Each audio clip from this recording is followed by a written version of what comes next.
ഇറാനിൽ കഴിഞ്ഞ ദിവസം നടന്ന ആക്രമണത്തിൽ അമേരിക്കയ്ക്ക് പങ്കില്ലെന്ന് അമേരിക്ക ഔദ്യോഗികപരമായ രീതിയിൽ പ്രസ്താവന പുറത്തുവിട്ടു. കഴിഞ്ഞ ദിവസം ഇറാനിൽ നടന്നിരിക്കുന്ന ആക്രമണവുമായിട്ട് ബന്ധപ്പെട്ട കാര്യത്തെക്കുറിച്ച് തങ്ങളുടെ രാജ്യത്തിൻ്റെ കൃത്യമായിരിക്കുന്ന നിലപാട് എന്ന് പറയുന്നത് അതിൽ യാതൊരു പങ്കാളിത്തവും തങ്ങൾക്കില്ല. ചബഹാർ, കൊണക്ക്, ബന്ദർ അബ്ബാസ് എന്നീ തുറമുഖ സൈനിക മേഖലയ്ക്ക് നേരെയാണ് ശക്തമായിരിക്കുന്ന ആക്രമണം നടത്തിയത്. വൈദ്യുത നിലയത്തിൻ്റെ മേഖലയൊക്കെ തകർക്കപ്പെട്ടിട്ടുണ്ട്. 14 ആളുകൾ കൊല്ലപ്പെട്ടിട്ടുണ്ട് എന്നുള്ളതാണ്. അത് ഏത് ആക്രമണത്തിലാണ് മരണപ്പെട്ടത് എന്നതിനെക്കുറിച്ചുള്ള സ്ഥിരീകരണം പുറത്തു വന്നിട്ടില്ല. പക്ഷേ ഇറാൻ പറയുന്നത് 14 മരണവും ഏറെക്കുറെ 48ഓളം പേർക്ക് പരിക്കേൽക്കുകയും ചെയ്ത അതിശക്തമായിരിക്കുന്ന ആക്രമണമാണ് നടന്നത്. ഈ ആക്രമണത്തെയാണ് അമേരിക്ക നിഷേധിച്ചിരിക്കുന്നത്. തങ്ങൾക്കതിൽ പങ്കാളിത്തമൊന്നും ഇല്ല എന്നുള്ളത്. അതോടനുബന്ധിച്ച് ഇസ്രായേലിൽ അതിർത്തി കേന്ദ്രീകരിച്ചുകൊണ്ട് സുരക്ഷ ഇരട്ടിയാക്കിയ റിപ്പോർട്ടും പുറത്തു വന്നു. അപ്പോൾ ഇതിൻ്റെ പിന്നാമ്പുറപ്പ് ഇസ്രായേലാണോ എന്ന തരത്തിലുള്ള സംശയങ്ങൾ ബലപ്പെട്ടു വരികയാണ്. അമേരിക്ക അല്ലെങ്കിൽ പിന്നീട് ഇസ്രായേൽ ആവാനുള്ള സാധ്യതയാണ്. അപ്പോൾ ആകാശ നിരീക്ഷണവുമായിട്ട് ബന്ധപ്പെട്ട് സാറ്റലൈറ്റ് ചിത്രങ്ങളടക്കമുള്ള മേഖലയിലൂടെ വലിയ രീതിയിലുള്ള അന്വേഷണം ഇറാൻ ആരംഭിച്ചിട്ടുണ്ട്. ആരാണെങ്കിലും തങ്ങളത് കണ്ടെത്തുമെന്നും അതിൻ്റെ ശക്തമായിരിക്കുന്ന പ്രതിഫലം അവരനുഭവിക്കുക തന്നെ ചെയ്യും എന്ന് ഇറാൻ്റെ വിദേശകാര്യമന്ത്രി അബ്ബാസ് അറാഖ്ചി ഈ വിഷയവുമായിട്ട് ബന്ധപ്പെട്ട് പ്രതികരിച്ചു. അപ്പോൾ അമേരിക്കയെ സംബന്ധിച്ചിടത്തോളം അവർ തുറന്ന യുദ്ധം വരാൻ പോവുകയാണ്. ഇറാനുമായിട്ട് ഇനി യാതൊരു ചർച്ചയുമില്ല, അവരെ നശിപ്പിച്ചിട്ട് മാത്രമേ തങ്ങൾ അടങ്ങൂ എന്നുള്ളതായിരുന്നു മെനയാന്ന് ഉണ്ടായിരുന്ന പ്രസ്താവന. സോഷ്യൽ ട്രൂത്തിലെ വിഷയമായിട്ട് ബന്ധപ്പെട്ട് മൂപ്പര് പ്രതികരിക്കുകയും ചെയ്തു. ഇന്നലെ പറഞ്ഞത് ഇറാൻ തങ്ങളടുത്തേക്ക് മധ്യസ്ഥ ശ്രമത്തിന് വരുന്നുണ്ട്, അങ്ങനെ വരികയാണെങ്കിൽ പിന്നീട് അവരെ ആട്ടിത്തെളിക്കുന്നത് ശരിയല്ലല്ലോ, ചർച്ചയാവാം എന്നിടത്തേക്ക് അദ്ദേഹം മാറ്റി പറയുകയും ചെയ്തു. ഈ യുദ്ധത്തിൻ്റെ ഈ മിഡിൽ ഈസ്റ്റ് കേന്ദ്രീകരിച്ചുകൊണ്ടൊക്കെ കഴിഞ്ഞ മാസങ്ങളിൽ നടന്നിരിക്കുന്ന യുദ്ധവുമായിട്ട് ബന്ധപ്പെട്ട് ഒരുപാട് അജ്ഞാത ആക്രമ കാര്യങ്ങൾ നടന്നിട്ടുണ്ട്. അപ്പോൾ ശത്രുവിനെ കൃത്യമായ രീതിയിൽ മനസ്സിലാകുന്നില്ല, പക്ഷേ ആക്രമണം സ്ഥിരമായ രീതിയിൽ വരുന്നു എന്ന തരത്തിലാണ് ആ മേഖലയിലൊക്കെ ആക്രമണം ഉണ്ടായത്.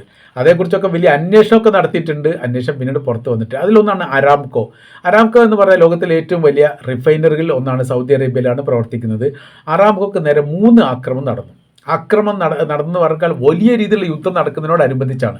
ഇറാൻ മിഡിൽ ഈസ്റ്റിനെ വളരെ കൃത്യതയോടുകൂടി ടാർഗറ്റ് ചെയ്തുകൊണ്ട് ആക്രമിക്കുന്ന ആ സമയത്തോടനുബന്ധിച്ചാണ് ഇറാനിലെ അരാംകോ കേന്ദ്രീകരിച്ച് കൊണ്ടിട്ട് എന്തുണ്ടാകുന്നത്, ആക്രമണം നടക്കുന്നത്. അപ്പോൾ അരാംകോയിൽ ആക്രമിച്ച് തങ്ങൾക്ക് അതിൽ പങ്കാളിത്തമില്ലെന്ന് ഇറാൻ പറഞ്ഞതോടുകൂടി എല്ലാ രാജ്യങ്ങളും അതിൽ പെട്ടുപോയി. കാര്യം എന്ന് പറഞ്ഞാൽ പിന്നെ ഇതാരാണ് നടത്തിയത് എന്നറിയണമല്ലോ. അപ്പോൾ പല രീതിയിലുള്ള അന്വേഷണമൊക്കെ നടത്തിയിട്ടുണ്ട്. പിന്നെ അതും ഇസ്രായേലിലേക്കാണ് വിരൽ ചൂണ്ടുന്നത്. അമേരിക്കക്കും പങ്കാളിത്തമുണ്ട് എന്ന അഭിപ്രായം പുറത്തു വരുന്നു. പക്ഷേ കൃത്യമായിരിക്കുന്ന വിവരങ്ങൾ ഈ അന്വേഷണ സംഘം തന്നെ പുറത്ത് വിട്ടിട്ടില്ല എന്നൊരു പ്രത്യേകത ഉണ്ട്. ഏതോ തരത്തിൽ അവർ അത് തടഞ്ഞു വെച്ചതാണ് എന്നുള്ളത്. അതോടനുബന്ധിച്ച് തന്നെ ഇറാഖിൻ്റെ സൈനിക ബേസ് കേന്ദ്രീകരിച്ചുകൊണ്ട് ആക്രമണം ഉണ്ടായി. അതിനോടനുബന്ധിച്ചുള്ള സമയങ്ങൾ ആക്രമണം ഉണ്ടായത്. അതിലും തങ്ങൾക്ക് പങ്കാളിത്തമില്ല എന്ന് ഇറാൻ പറഞ്ഞു. അപ്പോൾ അങ്ങനെ വരുന്ന സമയത്ത് ഇതിലുള്ള വിഷയം എന്ന് പറയുന്നത് അറബ് രാജ്യങ്ങൾ ഇറാനെ ആക്രമിക്കുന്ന ഒരു സാഹചര്യങ്ങൾ സൃഷ്ടിക്കുക എന്നുള്ളത് ഇസ്രായേലിനെ സംബന്ധിച്ചിടത്തോളം അനിവാര്യമാണ്. അറേബ്യൻ രാജ്യങ്ങളും ഇറാനും തമ്മിൽ യുദ്ധം നടക്കുക ഇതുവരെ നടന്നിട്ടില്ല. വലിയ ആക്രമണം 200-ലധികം മിസൈലുകളും ഡ്രോണുകളും അറേബ്യൻ മേഖല കേന്ദ്രീകരിച്ചുകൊണ്ട് ഇറാൻ വിട്ടിട്ടുണ്ടെങ്കിൽ പോലും അറേബ്യൻ രാജ്യങ്ങൾ അതിനെ പ്രതിരോധിച്ചു എന്നല്ലാതെ പ്രതികരിച്ചിട്ടില്ല. അപ്പോൾ ആ ഒരു വിഷയം ഇസ്രായേലിനെ സംബന്ധിച്ച് വലിയ പ്രയാസം ഉണ്ടാക്കുന്ന കാര്യമാണ്. ഈ യുദ്ധം തമ്മിലാകുന്ന സമയത്ത് എന്താണോ ഇസ്രായേൽ ഉദ്ദേശ കാര്യങ്ങൾ നടക്കും, പക്ഷേ തമ്മിലാകുന്ന രീതിയിലേക്ക് കാര്യങ്ങൾ എത്തുന്നില്ല എന്നുള്ളതാണ്. ഇസ്രായേലിൻ്റെ സുരക്ഷ വർദ്ധിച്ചതുമായിട്ട് ബന്ധപ്പെട്ട കാര്യം വളരെ പ്രാധാന്യത്തോടു കൂടി ഇപ്പോൾ ചർച്ച ചെയ്യുന്നു. ഇറാൻ ആക്രമിച്ചിട്ടില്ലെങ്കിൽ പിന്നെ ഇസ്രായേലിൻ്റെ സുരക്ഷ വർദ്ധിപ്പിക്കേണ്ട കാര്യമൊന്നുമില്ലല്ലോ. അത് ഈ സർവ്വ മേഖല, അവരുടെ ആണവായുധ മേഖല, സൈനിക മേഖല, അതിർത്തി മേഖല, പിന്നീട് സൈനികർ താമസിക്കുന്ന ഇടങ്ങൾ, അവരുടെ ആയുധം സൂക്ഷിക്കപ്പെട്ട ഏരിയകൾ, ഇവിടെയൊക്കെ വൻ രീതിയിലുള്ള സുരക്ഷാ സംവിധാനങ്ങൾ ഒരുക്കുന്നുണ്ട് അല്ലെങ്കിൽ ഒരുക്കിയിട്ടുണ്ട് എന്നും കാണാൻ വേണ്ടി സാധിക്കുന്നു. അപ്പോൾ നമ്മൾ പറയുന്ന കാര്യം ഇങ്ങനെയാണ്: അമേരിക്കയും ഇറാനും തമ്മിൽ യുദ്ധം നടത്തുക എന്നുള്ളത് ഇസ്രായേലിൻ്റെ ആവശ്യമാണ്. അത് ഹമാസുമായിട്ട് ബന്ധപ്പെട്ട യുദ്ധം ഉണ്ടായിരുന്ന സമയത്ത് തന്നെ പല ഘട്ടങ്ങളിലും ഇസ്രായേലിൻ്റെ പ്രധാനമന്ത്രി ബെഞ്ചമിൻ നെതന്യാഹു, അന്ന് അമേരിക്കയുടെ പ്രസിഡന്റ് ജോ ബൈഡനോട് പറഞ്ഞിട്ടുണ്ട്. ജോ ബൈഡൻ്റെ കാലം കഴിഞ്ഞ് ട്രംപ് അധികാരത്തിൽ വന്ന സമയത്ത് ട്രംപിനോട് പറഞ്ഞിട്ടുണ്ട്, നിങ്ങൾ എന്ത് ചെയ്യണം, ഇറാനുമായിട്ട് യുദ്ധത്തിലേർപ്പെടണം. യുദ്ധത്തിലേർപ്പെട്ടെങ്കിൽ മാത്രമേ അവരുടെ ഭീഷണി ഇസ്രായേലിന് ഇല്ലാതാകൂ. അപ്പോൾ ഇവിടെ കേന്ദ്രീകരിച്ചുകൊണ്ട്, മെഡിറ്ററേനിയൻ കടൽ കേന്ദ്രീകരിച്ചുകൊണ്ട് അമേരിക്കയുടെ യുദ്ധക്കപ്പൽ വന്ന സമയത്ത് പത്രക്കാർ അമേരിക്കയുടെ പ്രസിഡന്റ് ഡൊണാൾഡ് ട്രംപിനോട് ചോദിച്ചൊരു കാര്യമുണ്ട്: എന്തിനാണ് ഇപ്പോൾ ഇവിടെ നിങ്ങൾ വന്നത്? നിങ്ങൾ അന്ന് ഇറാനുമായിട്ടുള്ള സംഘർഷവും തുടങ്ങിയിട്ടില്ല. അപ്പോൾ മറ്റേതെങ്കിലും രാജ്യത്തെ ആക്രമിക്കാൻ വേണ്ടിയിട്ടാണോ അല്ലെങ്കിൽ ഇറാൻ ആക്രമിക്കാൻ വേണ്ടിയിട്ടാണോ എന്നൊരു ചോദ്യം ചോദിച്ചപ്പോൾ അവരതിന് പറഞ്ഞിരിക്കുന്ന മറുപടി, തങ്ങൾ ആരെയും ആക്രമിക്കാൻ വേണ്ടി വന്നതല്ല, ഇസ്രായേൽ എന്ന് പറയുന്ന രാജ്യത്തെ മറ്റേതെങ്കിലും ബാഹ്യശക്തികളോ രാജ്യങ്ങളോ ആക്രമിക്കുകയാണെങ്കിൽ അതിനെ പ്രതിരോധിക്കുക എന്നുള്ളതാണ് തങ്ങളുടെ ലക്ഷ്യം. അതിനുവേണ്ടി അവരെ സുരക്ഷ ഒരുക്കാൻ വേണ്ടി വന്നതാണ് എന്നാണ് പറഞ്ഞു വെച്ചത്. ഏതാനും ആഴ്ചകൾ കഴിഞ്ഞതോട് കൂടിയിട്ട്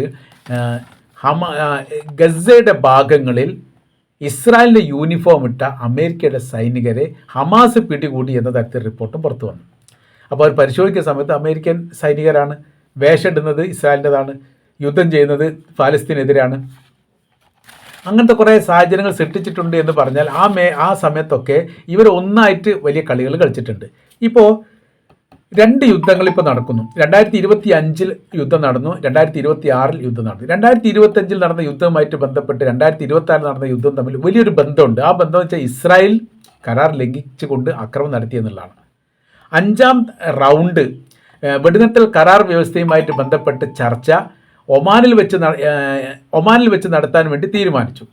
ആ തീരുമാനിച്ച തീയതിയുടെ 2 ദിവസം മുൻപാണ് ഇസ്രായേൽ ഇറാൻ ആക്രമിക്കുന്നത്. ഏറെക്കുറെ അത് അമേരിക്കയും ഇറാനും തമ്മിൽ ഫൈനലായിട്ടുള്ള ഒരു തീരുമാനമായിട്ട് വരാനുള്ള സാധ്യത വളരെ കൂടുതലാണ് എന്ന് അന്നത്തെ രാഷ്ട്രീയ നിരീക്ഷകരൊക്കെ വിലയിരുത്തിയിരിക്കുന്ന ഒരു വിഷയമായിരുന്നു. അപ്പോൾ 2 ദിവസം മുമ്പ് എന്തായി? ഇസ്രായേൽ ഇറാൻ ആക്രമിച്ചു. അപ്പോൾ ഈ കരാർ വ്യവസ്ഥ റദ്ദാക്കപ്പെട്ടു. തങ്ങൾ ഇനി കരാറിനില്ല എന്ന് ഇറാൻ പറഞ്ഞു. പിന്നെ അവർ യുദ്ധത്തിലായി. പിന്നീട് ഇസ്രായേലിന് നേരെ തിരിച്ചടിയുണ്ടായി. ആ തിരിച്ചടിൻ്റെ മാരകമായിരിക്കുന്ന പ്രയത്നത്തിന് മുൻപിൽ തകർന്നു പോയി എന്നുള്ളതാണ് യഥാർത്ഥത്തിൽ ഇസ്രായേൽ. പിന്നീട് അവർ ട്രംപ് തന്നെയാണ് യുദ്ധം അവസാനിപ്പിച്ചതായിട്ട് പ്രഖ്യാപനം നടത്തി. അങ്ങനെ ആ യുദ്ധം തീർന്നു എന്ന് നമുക്ക് അനുമാനിക്കാം. 2026 സമാനമായിരിക്കുന്ന സ്ഥിതി ഉണ്ടായി. വിയന്നയിൽ വെച്ച് ഏറ്റവും അവസാനത്തെ വെടിനിർത്തൽ ചർച്ചയുമായിട്ട് ബന്ധപ്പെട്ട കാര്യത്തെക്കുറിച്ച് ഏറെക്കുറെ കാര്യങ്ങളൊക്കെ ആയതിൻ്റെ 2 ദിവസം മുമ്പ് വീണ്ടും ഇസ്രായേൽ ഇറാൻ ആക്രമിക്കുന്നു. ഇസ്രായേലും അമേരിക്കയും കൂടി സംയുക്തമായി ചേർന്നുകൊണ്ടാണ് ആക്രമിച്ചത് എന്ന് പിന്നീട് ഇസ്രായേലോ അമേരിക്ക ഏതോ ഒരു രാജ്യം അത് പറയുകയും ചെയ്തു. അതാണ് ആയത്തുള്ള അലി ഖംനഈ അടക്കം അവരുടെ സുപ്രീം ലീഡറും ഉന്നത ഉദ്യോഗസ്ഥന്മാരും കൊല്ലപ്പെട്ട ഭയാനകരമായിരിക്കുന്ന ആക്രമ പരമ്പര തന്നെ ഇറാൻ്റെ മേഖല കേന്ദ്രീകരിച്ചുകൊണ്ട് നടത്തിയത് ആ കാലത്താണ്. അപ്പോൾ ഇപ്പോഴത്തെ സ്ഥിതി കാര്യങ്ങൾ പറയുന്ന സമയത്ത് ഇസ്രായേൽ കുരുട്ടായിട്ട് പരിപാടികൾ ഒപ്പിക്കും. എവിടെ നിന്നാണ് വരുന്നത് എന്ന് മനസ്സിലാക്കാൻ വേണ്ടി പറ്റില്ല. അപ്പോൾ ഈ അറേബ്യൻ കടലിൽ നങ്കൂരം വിട്ടിരിക്കുന്ന അമേരിക്കയുടെ യുദ്ധക്കപ്പലിനോട് ചേർന്നുകൊണ്ട് ബോട്ടിലൊക്കെയാണ് ഇവരുടെ മിസൈൽ കൊണ്ടുപോകുക. എന്നിട്ടാണ് അത് തൊടുത്ത് വിടുക. ആ തൊടുത്ത് വിടുന്ന സമയത്ത് എന്ന് പറഞ്ഞാൽ ഇതിപ്പോൾ അമേരിക്കയെ സംബന്ധിച്ചിടത്തോളം അവർക്ക് ഇസ്രായേലാണ് ചെയ്തതെന്ന് പറയാൻ വേണ്ടി പറ്റില്ല. ഇസ്രായേലിനെ സംബന്ധിച്ചിടത്തോളം അമേരിക്ക സംരക്ഷിക്കുമെന്ന് അവർക്ക് ഉറപ്പുണ്ട്. ആ തരത്തിൽ ഇതൊക്കെ അറിയുന്ന കേസുകളാണ്. ചെയ്ത പ്രവൃത്തി അമേരിക്ക അല്ലെങ്കിൽ പോലും ആരാണ് എപ്പോഴാണ് ചെയ്തത് എന്ന് കണ്ടുപിടിക്കാനുള്ള എല്ലാവിധ ശാസ്ത്ര സംവിധാന മികവുമുള്ളൊരു രാജ്യമാണ് അമേരിക്ക. അതുകൊണ്ട് തങ്ങളില്ല എന്ന് പറഞ്ഞ് ഒഴിഞ്ഞു മാറാനൊന്നും പറ്റില്ല. അങ്ങനെയാണെങ്കിൽ പിന്നെ ആരാ ചെയ്തത് എന്നതിൻ്റെ ഉത്തരവാദിത്വം അമേരിക്ക ഏൽക്കേണ്ടി വരും, അല്ലെങ്കിൽ പറയേണ്ടി വരും എന്നുള്ള ഉറപ്പാണ്. ഇപ്പോൾ മധ്യസ്ഥ ശ്രമം വലിയ രീതിയിൽ ഇപ്പോൾ 2ാം ഘട്ടവും ആരംഭിച്ചിട്ടുണ്ട്. പാകിസ്ഥാനും ഖത്തറും തമ്മിലാണ് മധ്യസ്ഥരായിട്ട് നിന്നുകൊണ്ടുള്ള ചർച്ച ആരംഭിച്ചത്. ഇപ്പോൾ തൽക്കാലത്തേക്ക് ഖത്തറിൻ്റെ കപ്പലിന് നേരെ ഇറാൻ നടത്തിയിരിക്കുന്ന ആക്രമണവും അതിനാലുണ്ടായിരിക്കുന്ന നാശനഷ്ടങ്ങളും ഒന്നും നിലവിലെ സാഹചര്യത്തിൽ ചർച്ച ചെയ്യേണ്ട കാര്യമില്ല.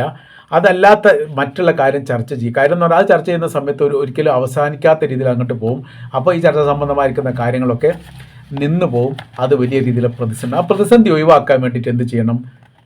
ഇപ്പോൾ തൽക്കാലത്തേക്ക് ഖത്തറിനെ ആക്രമിച്ച് ചർച്ച ചെയ്യേണ്ട പകരം ഇറാനെ സംബന്ധിച്ചിടത്തോളം ഈ വെടിനിർത്തലുമായി ബന്ധപ്പെട്ട കാര്യത്തിന് അവർ അനുകൂലമായിരിക്കുന്ന നിലപാട് എടുക്കുന്ന സാഹചര്യത്തിലേക്ക് കാര്യങ്ങൾ കൊണ്ടുപോകണം എന്നാണ് പറയുന്നത്.